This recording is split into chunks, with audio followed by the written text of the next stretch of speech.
مرحبا بكم. الكثير مننا يعرف بخصوص هذا الذي هو موجود هنا الآن على الشاشة. فالحقيقة باستطاعة أي شخص أنه يتعلم هذا الشيء. هو ليس هو صعيب جدا، ولكن يحتاج جهد، مقدار من الجهد والتركيز من أجل أن الواحد يحله، إيش بطريقة خطوات معينة. أنا فاهم على أنه في ناس يحلوا هذا ويستغنوا مثلا عن طريقة مثلا معينة لحله، ولكن كذلك في من الكثير من الناس يستخدموا طرق معينة لحلوله. فهذا واحد كامل كما هو ظاهر لكم على الشاشة، هذا مكعب، وهذا واحد ليس كامل. فهي نحاول نصلحه.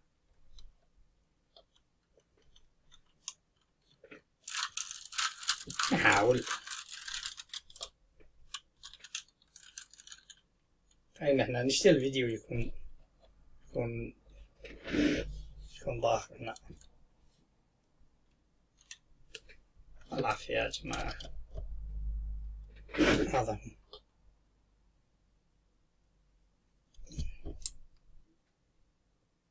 هكذا أفضل. يلا نحاول وعلى الله نشوف. أو اعذروني وجهي قد اختفى.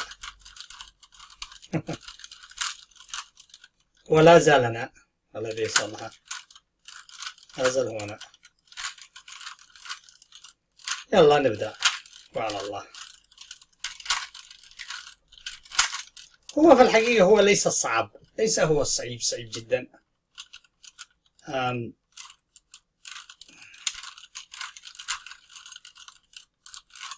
يحتاج جهد وفهم.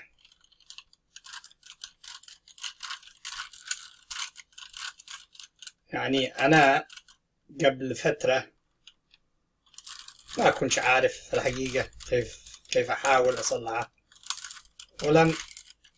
ولم كان لدي مثلا الخطة الصحيحة لحله. لكن مع مرور الأيام استطعت أن أحل كما هو يظهر لكم الآن على الشاشة. حل على قليل ونواصل. شوفوا هنا أحمر وهنا أزرق وهنا الأبيض، ونواصل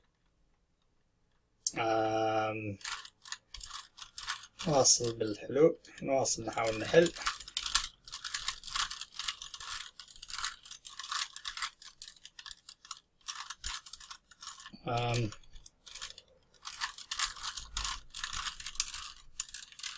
لو تلاحظوا الآن عندنا الأبيض، وعندنا هنا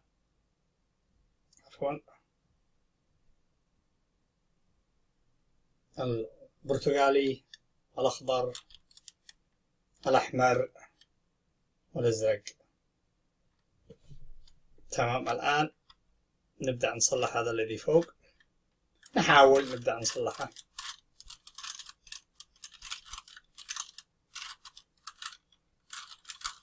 نحاول على مهلنا.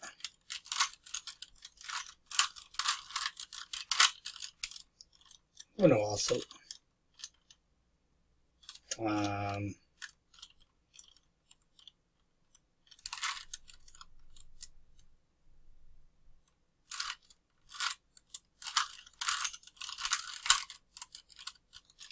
وواصل مرة ثانية.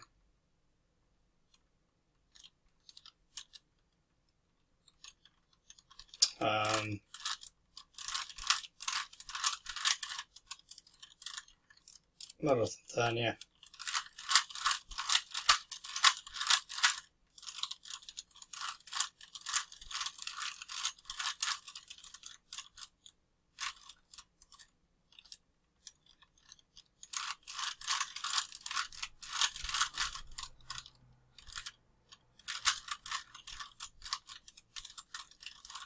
كما تشاهدون يعني هو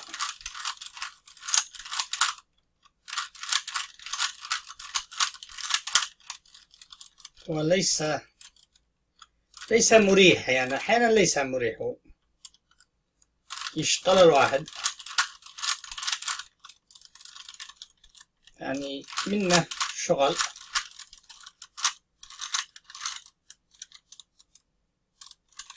والآن نحاول نكمله. يعني شوفوني أنا يعني حاولت عدة مرات.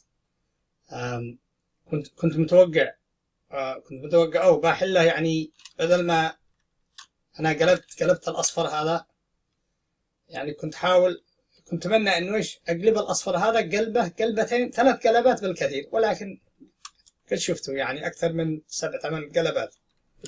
هو أحيانا يعني طريقة الخطوات هي في الحقيقة هي تشتغل، هي ناجحة، ولكن برضو تحتاج انتباه. تحتاج انتباه.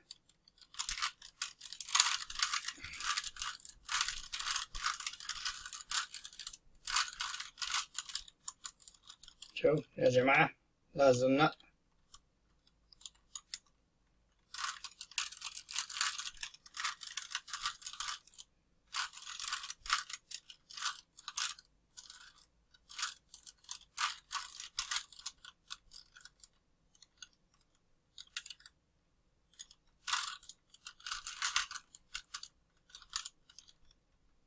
نحاول مرة ثانية.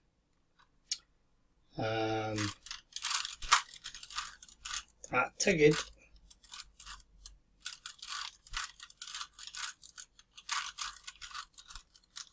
أني باحله،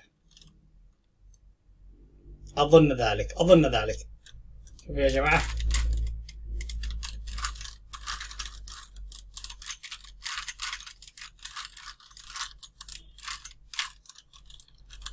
قريب. الآن الأخضر في الورق، وهذا الألوان الثانية. أعتقد هذه بتكون الخطة الأخيرة لحله. 1 2 أتمنى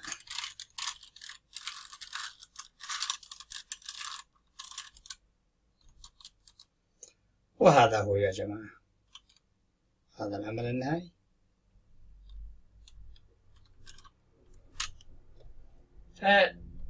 كما لاحظتوا،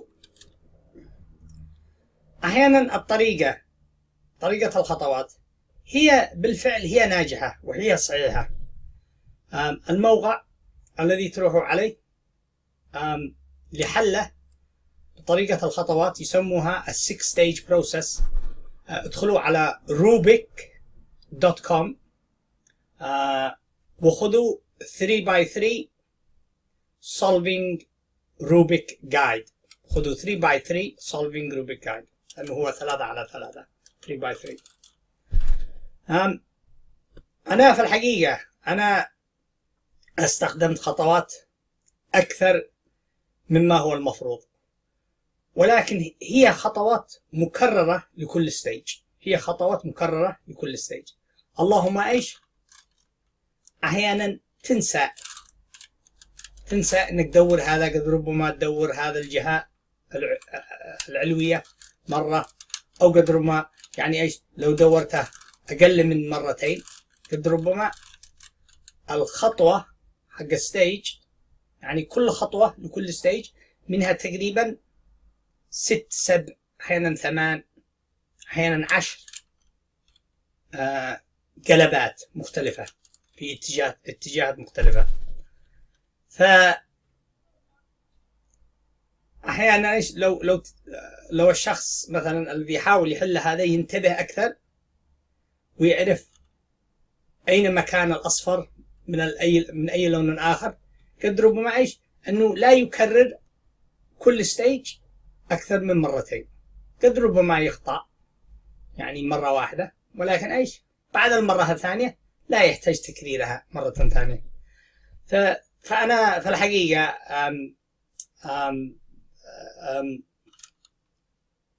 أنا في الحقيقة لا أخفي عليكم أي شيء. أنا كررت كل ستيج أكثر من 3-4 مرات، أكثر من 3-4 مرات.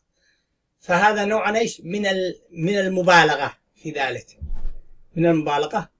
وكذلك نوع يعني إيش من الإهمال التركيزي، من الإهمال التركيزي على أساس أننا على أساس أننا إيش أتحكم متى أعمل الستيج الذي يليه حسب طرح